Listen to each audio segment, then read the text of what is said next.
प्राणों से प्यारे विद्यार्थियों, साथियों, आज हम चर्चा करेंगे गौरव ग्रंथ किसे कहा जाता है।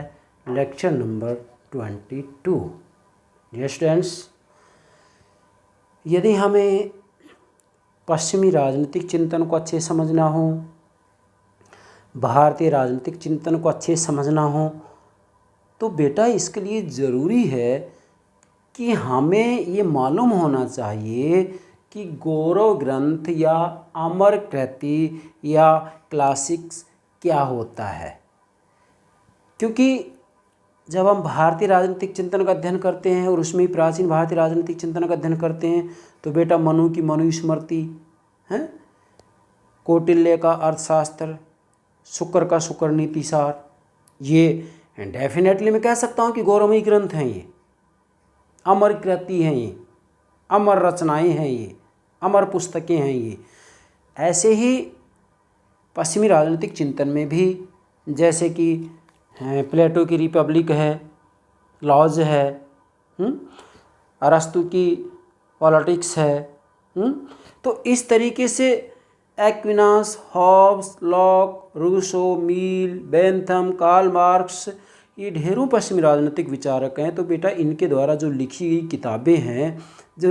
किताबें हैं ना, इन किताबों को ही एक प्रकार से गौरव ग्रंथ की संज्ञा दी जाती है। तो अब हमें देखना ये कि आखिर ये ग्रंथ हैं क्या, इनको हम डिफाइन किस रूप में करें, किस रूप में इसकी परिभाषा दें। मान लीजिएगा आपसे कंपटीशन पूछ लिया जाता है कि गौरव ग्रंथ से आप क्या समझते हैं या अमर कृति से आप क्या समझते हैं, तो इसका उत्तर किस रूप में देंगे, आज हम ये चर्चा करेंगे। एक बात।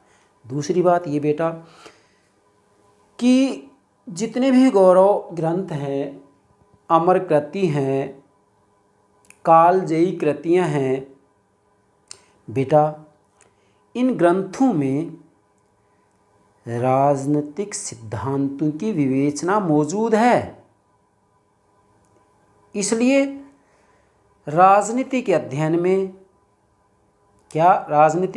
में इन ग्रंथों का, इन कृतियों का, इन रचनाओं का उपयोग किया जाता है।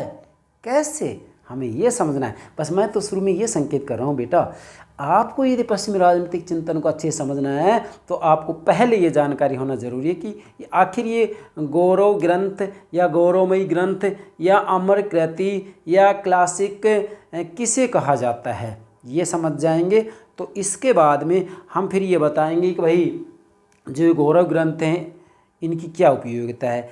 ये बताने के बाद में फिर आपको ये बताया जाएगा क्या कि जितने भी ये गौरव ग्रंथ हैं, इन ग्रंथों की व्याख्या करने के उपागम कौन कौन से हैं। जब ये 3-4 बातें आप समझ जाएंगे उसके बाद में हम फिर जो है राजनीति दर्शन के जनक प्लेटो से इसकी शुरुआत कर देंगे। अभी तक मैंने आपको सोफिस्ट, सुकरात, सिनिक्स, साइरेनिक्स विचारधारा, ये 4 बातें समझाई थी। अब बीच में हम यहाँ ले रहे हैं कि भाई गौरव ग्रंथ क्या है, गौरव ग्रंथों की क्या उपयोगिता है, गौरव ग्रंथों के अध्ययन की क्या समस्याएं हैं, गौरव ग्रंथों के अध्ययन के क्या उपागम है। ये चारों बातें मैं आपको समझा दूंगा। उसके बाद में प्लेटो की रिपब्लिक, अरस्तु की पॉलिटिक्स या प्लेटो, अरस्तु, Aquinas, Machiavelli, Hobbes, Locke, Rousseau, Bentham, Mill इत्यादि, कार्ल मार्क्स वगैरह, जितने भी हीगल वगैरह, जितने भी राजनीतिक विचारक हैं बेटा, इनको समझने में आपको दिक्कत नहीं आ सकती। मैं क्या कह रहा हूँ, मेरा मूल मकसद है आपको समझाना, दिखावा नहीं। चकाचौंध की दुनिया में हमें पागल नहीं होना है, क्योंकि जैसा कि मार्क्वेज ने कहा भी है कि आज का मानव सोने के पिंजरे में कैद है, मगर इस बेचारे को क्षमा किया जाता है क्योंकि इसको मालूम ही नहीं है कि यह कितना गुलाम हो गया। तो आज के मनुष्य की ये दास्तान है कि चकाचौंध के अंतर्गत वो गुलाम बन गया, चकाचौंध का दास बन गया है, चकाचौंध के अंतर्गत वो एक प्रकार से पराधीन हो गए, लेकिन स्वयं मानव को नहीं मालूम वो कितना पराधीन हो गए। और ये सच्चाई भी आज धन की दौड़ में आदमी इतना पागल हो गया है कि प्रॉपर्टी को मनुष्य ने अपना क्या बना लिया है, साध्य बना लिया और खुद साधन बन गया। जबकि होना क्या चाहिए, मनुष्य साध्य है, बाकी सब कुछ साधन है। तो संपत्ति भी साधन है, इसको साध्य मत बनाओ, खुद साधन मत बनो। हम तो साध्य हैं, संपत्ति तो हमारे लिए साधन है, लेकिन विपरीत स्थिति हो गई है आज। खैर यहाँ ज़्यादा संकेत ना देते हुए इतना ही पर्याप्त है, अब समझना है हमें। तो बेटा सबसे पहले तो हमें ये ध्यान रखना है, क्या ध्यान रखना है कि जो ये गौरव ग्रंथ हैं, गौरव ग्रंथ का अर्थ क्या है। तो यहाँ पर मैंने गौरव ग्रंथ का अर्थ बताया है। पहले आप इसको नोट करेंगे कि गौरव ग्रंथ ऐसा ग्रंथ है जिसका उपयोग देश काल की सीमाओं से परे है और जो संपूर्ण मानवता के लिए स्थायी महत्व की वस्तु है। मतलब गौरव ग्रंथ ऐसे ग्रंथ है जिनका उपयोग देश काल की सीमाओं से बंधा हुआ नहीं है। किसी भी देश में किसी भी काल में इनका उपयोग किया जा सकता है। कैसे? जैसे मान लीजिएगा प्लेटो की रिपब्लिक है। रिपब्लिक का हिंदी अर्थ होता है आदर्श नगर राज्य व्यवस्था। अब रिपब्लिक में कुछ ऐसी बातें बताई गई हैं जो कि प्राचीन समय में यूनान के अंतर्गत भी इनका महत्व था, मध्ययुग में महत्व था, आज ही महत्व और आगे ही महत्व रहेगा। क्या कहा था प्लेटो ने? ऐसा प्लेटो ने ये कहा था कि जब तक आर्थिक शक्ति और राजनीतिक शक्ति को अलग अलग हाथों में नहीं सौंप दिया जाएगा तब तक नगर राज्यों में से बुराइयों को दूर नहीं किया जा सकता। आज भी शाश्वत सत्य है ये। आज भी राष्ट्र राज्यों में बुराइयां इस कारण पनप रही हैं कि आर्थिक और राजनीतिक शक्ति एक ही हाथ में। आप देखिएगा, भारत को उदाहरण देता हूँ। हमारा मंत्रिमंडल है, बजट तैयार करता है, मतलब आर्थिक शक्ति है। इसी के साथ में कानून बनाते हैं। स्वयं मंत्रिमंडल के द्वारा जो प्रारूप तैयार किया जाता है कानून का, उसको जो है लोकसभा में पेश किया जाता है, वहाँ उनका बहुमत होता है, पास हो जाता है। तो इसका मतलब इनके पास राजनीतिक शक्ति भी और आर्थिक शक्ति भी है। प्लेटो क्या करें कि राजनीतिक शक्ति अलग हाथ में, आर्थिक शक्ति अलग हाथ में। और इसके लिए प्लेटो ने व्यवस्था भी की थी अपनी रचना रिपब्लिक में। क्या व्यवस्था की थी? इन्होंने कहा था कि राजनीतिक शक्ति दार्शनिक शासक वर्ग के हाथों में होगी, सैनिक वर्ग के हाथों में होगी, पर उनके हाथ में आर्थिक शक्ति नहीं होगी। और आर्थिक शक्ति उत्पादक वर्ग के हाथ में होगी, लेकिन उत्पादक वर्ग आर्थिक शक्ति का ही प्रयोग करेगा, राजनीतिक शक्ति उसके हाथ में नहीं होगी। तो अलग अलग कर दी ना। तो डेफिनेटली कहा जा सकता है कि जो गौरवमयी ग्रंथ हैं ऐसे ग्रंथ हैं जिनका कि देश और काल की सीमाओं से कोई लेना देना नहीं है। मतलब ये किसी देश विशेष से, काल विशेष से, संस्कृति विशेष से बंधे हुए नहीं होते। इनका सब युगों में, सब देशों में उपयोग किया जा सकता है। मैं और व्याख्या करके समझाऊंगा आगे। सबसे पहले तो आप यहाँ ध्यान देंगे, मैंने डायग्राम बनाया है कि गौरवमयी ग्रंथ, जैसे आप उदाहरण के रूप में लिख लेंगे प्लेटो की रिपब्लिक, लॉज, अरस्तु की पॉलिटिक्स। ठीक है। गौरवमयी ग्रंथों के अंतर्गत राजनीतिक सिद्धांतों की विवेचना प्राप्त होती है। तो प्लेटो की रिपब्लिक में, लॉज में, अरस्तु की पॉलिटिक्स में राजनीतिक सिद्धांतों की विवेचना मौजूद है। आप अध्ययन कीजिए प्लेटो की रिपब्लिक, अरस्तु की पॉलिटिक्स, हमने तो सामने बड़ी गहराई से पढ़ा है। अब राजनीतिक सिद्धांत की विवेचना इन ग्रंथों में प्राप्त है। तो राजनीतिक सिद्धांत की विवेचना जब इन ग्रंथों में प्राप्त है तो इसीलिए राजनीति के अध्ययन में इन गौरवमयी ग्रंथों का उपयोग किया जाता है। 1 2 3 ये एक डायग्राम बना लेंगे आप। ठीक है। मतलब गौरवमयी ग्रंथों में राजनीतिक सिद्धांतों का विवेचन प्राप्त है, जैसे प्लेटो की रिपब्लिक में राजनीतिक सिद्धांतों का विवेचन प्राप्त है। अतः राजनीति के अध्ययन में इन गौरवमयी ग्रंथों का उपयोग किया जाता है। जैसे आज भी प्लेटो की रिपब्लिक, अरस्तु की पॉलिटिक्स का राजनीति के अध्ययन में प्रयोग किया जाता है। एक बात। दूसरी बात, ये यहाँ पर चाहे तो आप बिंदु रूप में आ जाएंगे। नंबर 1 बात, ये डायग्राम बना लेंगे 1 2 3। ठीक है बेटा। इसके बाद में बात नंबर 2, क्या? मानव सभ्यता के विकास क्रम में साहित्य, इतिहास, दर्शन के अध्ययन की परंपरा पुरानी है। मतलब वास्तविक रूप में देखा जाए तो मानव सभ्यता के विकास क्रम की हम बात करते हैं तो शुरुआत से ही साहित्य, इतिहास और दर्शन के अध्ययन की परंपरा रही है। और इन विषयों की कुछ कृतियों को चिरकाल से मान्यता प्राप्त है। मतलब इन जो है विषयों की कुछ रचनाएं हैं, कृतियां हैं, उनको जो है चिरकाल से, लंबे समय से मान्यता प्राप्त है। और इनके अंतर्गत जो है राजनीतिक सिद्धांतों की विवेचना भी प्राप्त है। तो हमें तो यही देखना है कि इन गौरवमयी ग्रंथों का महत्व आखिर क्या है। नंबर 3, गौरव ग्रंथ क्या है? मैंने आपको पहले बता दिया है, फिर से समझना जरूरी है बेटा। गौरव ग्रंथ, अब जैसे आप कहेंगे कि सर अभी समझे नहीं, तो गौरव ग्रंथ मान लो आपको समझना है तो यहाँ पर आप कर लेंगे प्लेटो की रिपब्लिक। ठीक है। तो ये रिपब्लिक प्लेटो की एक महत्वपूर्ण रचना है। जैसे रिपब्लिक और लॉज, तो रिपब्लिक और लॉज प्लेटो की ऐसी रचनाएं जो कि वास्तविक रूप में एक प्रकार से मैं कहूँगा चिरकालिक महत्व है इनका। और ये देश काल से बंधी हुई नहीं है। इनमें जो बातें लिखी गई हैं उनका महत्व प्लेटो के समय में भी था और आज भी है, आज भी इनका महत्व और आगे भी इनका महत्व रहेगा।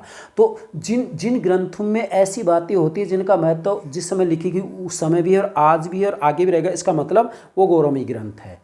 तो जैसे प्लेटो की रिपब्लिक और प्लेटो की लॉज है, तो गौरव ग्रंथ ऐसा ग्रंथ है, अर्थात रिपब्लिक ऐसे समझ लेंगे आप, गौरव ग्रंथ जैसे रिपब्लिक, गौरव ग्रंथ ऐसा ग्रंथ है जिसका उपयोग देश काल की सीमाओं से परे है और जो संपूर्ण मानवता के लिए स्थायी महत्व की वस्तु है। मतलब ये ग्रंथ ऐसे हैं जिनका किसी देश काल विशेष से कोई बंधन नहीं है, ये किसी देश विशेष से काल विशेष से बंधे हुए नहीं है, इनका उपयोग किसी भी देश में और किसी भी काल में किया जा सकता है। मतलब इन ग्रंथों में लिखी हुई बातों का, इन ग्रंथों में दिए हुए सिद्धांतों का प्रयोग किसी भी देश में और किसी भी काल में किया जा सकता है। ये किसी काल या किसी काल विशेष से ये किसी काल विशेष से, देश विशेष से, संस्कृति विशेष से बंधे हुए नहीं होते हैं। मैं दावे के साथ बोलता हूँ प्लेटो की रिपब्लिक के अंतर्गत ऐसी ऐसी बातों का उल्लेख किया गया है, अगर आज की मानव जाति इनका उपयोग करे तो राजनीति में अपराधीकरण को सदा सदा के लिए दूर किया जा सकता है। कैसे उदाहरण दूंगा यहाँ। प्लेटो ने कहा था कि जो राजनीति में भाग लेगा उसे संपत्ति और परिवार का त्याग करना होगा। जैसे कि दार्शनिक शासक वर्ग के बारे में कहा है इन्होंने कि भाई दार्शनिक शासक वर्ग और सैनिक वर्ग, 3 वर्ग बताएं प्लेटो ने, दार्शनिक शासक वर्ग, सैनिक वर्ग, उत्पादक वर्ग। तो प्लेटो ने कहा कि दार्शनिक शासक वर्ग और सैनिक वर्ग को स्थायी रूप में विवाह नहीं करना है और संपत्ति भी नहीं रखनी है। आप ज़रा देखिएगा, इसने कहा है कि राजनीति में सुधार तभी होगा जबकि राजनीति में भाग लेने वाले व्यक्ति स्थायी रूप में विवाह नहीं करें और संपत्ति भी ना रखें।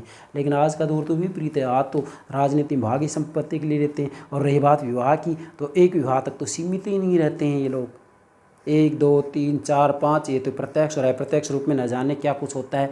तो यहाँ पर मुझे ज़्यादा कहने की ज़रूरत नहीं है, संकेत ही पर्याप्त है। तो प्लेटो की इस बात को यदि आधुनिक समय में अपना लिया जाए कि भी राजनीति में जो भाग लेगा उसको कंचन और कामनी का त्याग करना पड़ेगा, तो आप खुद देखेंगे कितने लोग राजनीति में भाग लेंगे, कितने लोग चुनाव के मैदान में उतरेंगे, बस यही अंदाज़ा लगा सकते हैं। और प्लेटो ने साफ कह दिया था कि जो कंचन और कामनी से दूर होगा वह देश सेवा के लिए ईमानदारी से काम करेगा। और ये बात सत्य भी है, आज आप देख सकते हैं, ऐसे एग्जाम्पल बहुत हैं। हमारे देश के प्रधानमंत्री देखिएगा, यूपी के मुख्यमंत्री देखिएगा।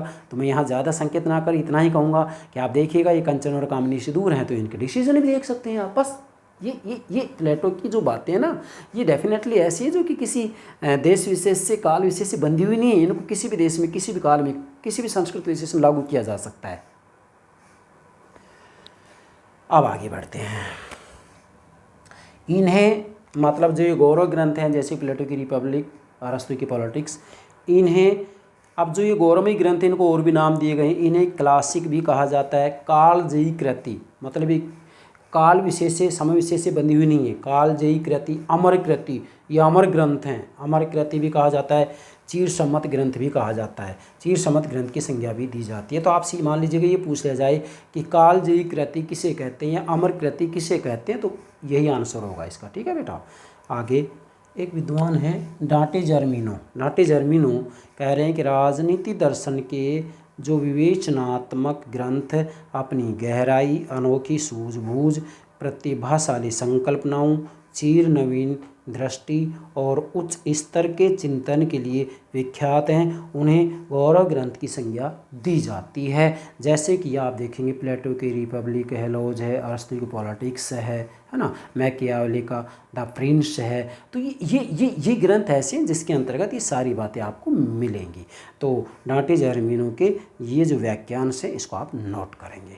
अब हम यहाँ ये देखेंगे कि जो गौरव ग्रंथ हैं जो कि वास्तविक रूप में जिसका उपयोग देश काल की सीमाओं से परे है, मतलब गौरव ग्रंथ ऐसे ग्रंथ हैं, गौरव ग्रंथ ऐसे ग्रंथ हैं या अमर कृति ऐसी कृति हैं जिसका उपयोग देश काल की सीमाओं से परे और जो संपूर्ण मानवता के लिए स्थायी महत्व की वस्तु है। मतलब गौरव ग्रंथ ऐसे ग्रंथ हैं कि इनमें जो बातें लिखी गई हैं ये बातें देश और काल की सीमाओं से बंधी हुई नहीं है और इन बातों से संपूर्ण मानवता का भला होता है। किसी एक देश विशेष की बात नहीं है बल्कि संपूर्ण मानवता का भला होता है। मतलब इन ग्रंथों में ऐसी बातें लिखी जाती हैं, इन ग्रंथों में ऐसे सिद्धांत दिए जाते हैं जिसके द्वारा संपूर्ण मानवता का भला होता है।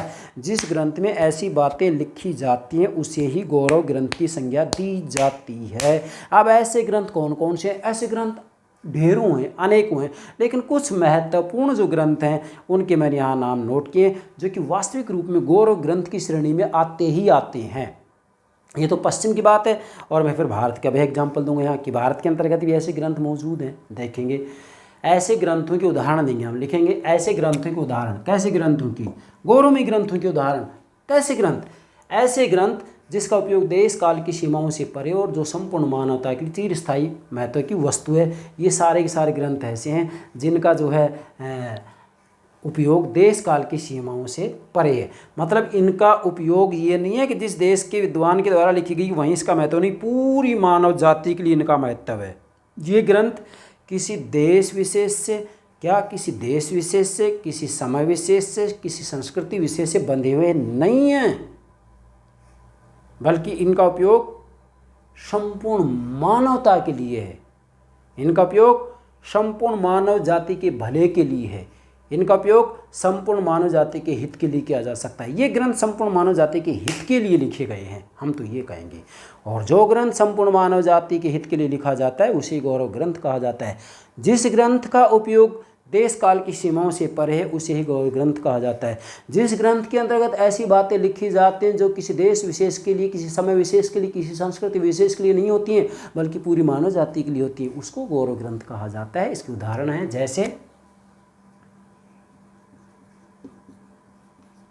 जैसे प्लेटो, मतलब ये राजनीति दर्शन के जनक हैं प्लेटो, राजनीति सिद्धांत के जनक हैं प्लेटो।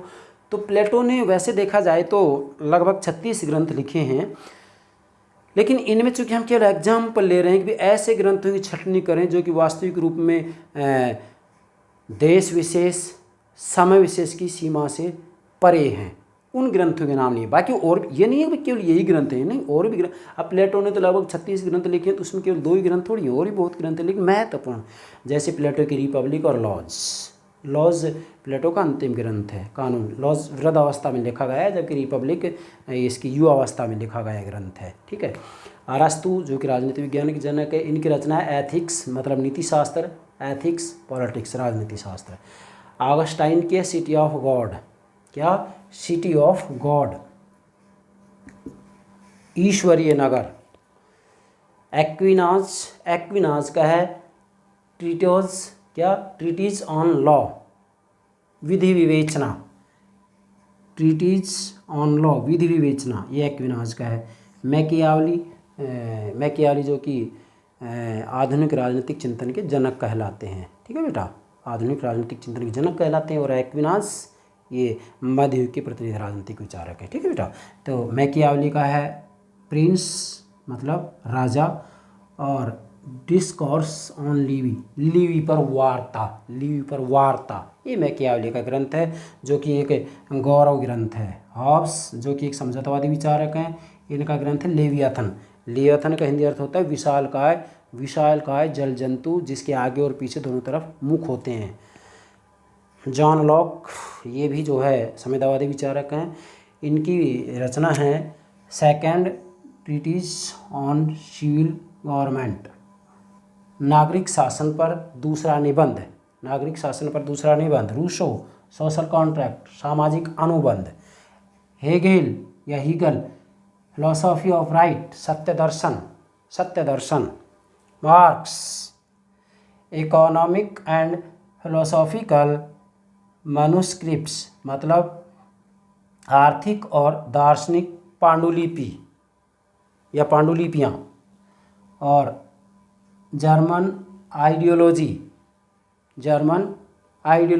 विचारधारा आदि जो है गौरवमयी ग्रंथ है। आदि का मतलब और भी बहुत ग्रंथ हैं इन्हीं के द्वारा लिखे गए, और भी विद्वान के द्वारा लिखे गए। तो ये ग्रंथ ऐसे ग्रंथ हैं जिसका उपयोग देश काल की सीमाओं से परे है और जो संपूर्ण मानवता के लिए स्थायी महत्व की वस्तु है। ये जितने भी ग्रंथ, और भी बहुत ग्रंथ, इसलिए मैंने लास्ट में लिखा आदि, मतलब और भी बहुत हैं। इन विद्वानों के भी ग्रंथ और बहुत ले सकते हैं, और भी विद्वान विचारक हैं जिन्होंने अपने ग्रंथ लिखे हैं। फिर मैंने लिखा भारत। अब भारत के अंतर्गत भी ऐसे विद्वान हैं जिन्होंने ऐसे ग्रंथ लिखे हैं। आप देखिएगा जैसे कि कौटिल्य का अर्थशास्त्र है। अर्थशास्त्र को हम गौरव ग्रंथ की श्रेणी में ले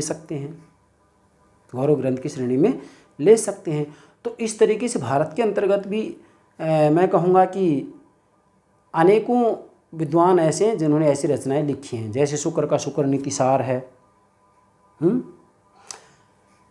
हमारे यहाँ पर जो है वेद हैं, पुराण हैं।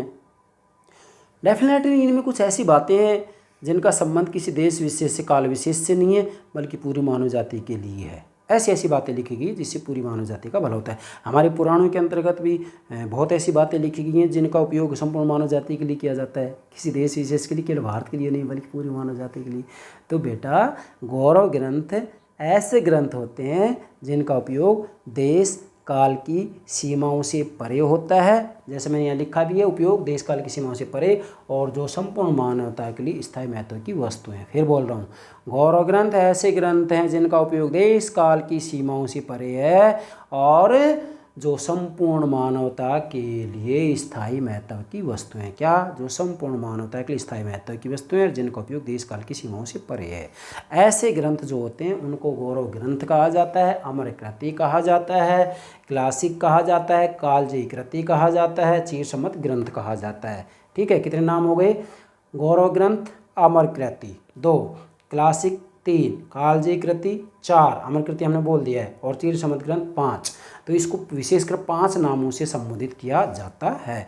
अब यदि आप ये समझ जाते हैं गौरव ग्रंथ क्या है, तो इसके बाद में ये समझना है हमें कि गौरव ग्रंथों की उपयोगिता क्या है। मतलब जो ये मैंने आपको आज एग्जाम्पल के रूप में ग्रंथ बताए हैं, सारे नहीं बताए हैं, कुछ बताए हैं, इन ग्रंथों की उपयोगिता क्या है। अगला जो हमारा लेक्चर होगा इसी के ऊपर होगा, क्या कि गौरव ग्रंथों की उपयोगिता। और गौरव ग्रंथों की उपयोगिता जब आप समझ जाएंगे तो इसके बाद में हम ये समझेंगे कि इन गौरव ग्रंथों की व्याख्या में क्या समस्याएं आती हैं, इन गौरव ग्रंथों का अध्ययन कैसे किया जाए, अध्ययन के कौन कौन से उपागम हैं, फिर ये बात समझाएंगे। और ये समझने के बाद में फिर हम प्लेटो से समझाना शुरू कर देंगे और ये बातें सब समझ जाएंगे। तो बेटा फिर प्लेटो, अरस्तु, Aquinas, Machiavelli, Hobbes, Locke, Rousseau, Bentham, Mill, Marx, Hegel, Green, दुनिया भर के राजनीतिक विचारक हैं। इनको समझने में हमें दिक्कत ही नहीं आएगी, क्योंकि हमें तो फॉर्मूला मिल गया है, हमें तो सूत्र मिल गया है। और वो सूत्र क्या होगा? वो सूत्र ये होगा कि गौरव ग्रंथों की व्याख्या की उपागम, मतलब राजनीतिक विचारकों के विचारकों को समझना हो तो गौरव ग्रंथों की व्याख्या की उपागम पहले समझ लें, उसके बाद में किसी भी विचारक विशेष के विचारों को आप झूमते हुए, हंसते हुए, मुस्कुराते हुए समझें, कहीं कोई दिक्कत नहीं आएगी। तो मुझे विश्वास है आप समझ गए होंगे गौरव ग्रंथ क्या है, व्हाट इज क्लासिक्स। यस बेटा, okay, thank you very much, thank you very much.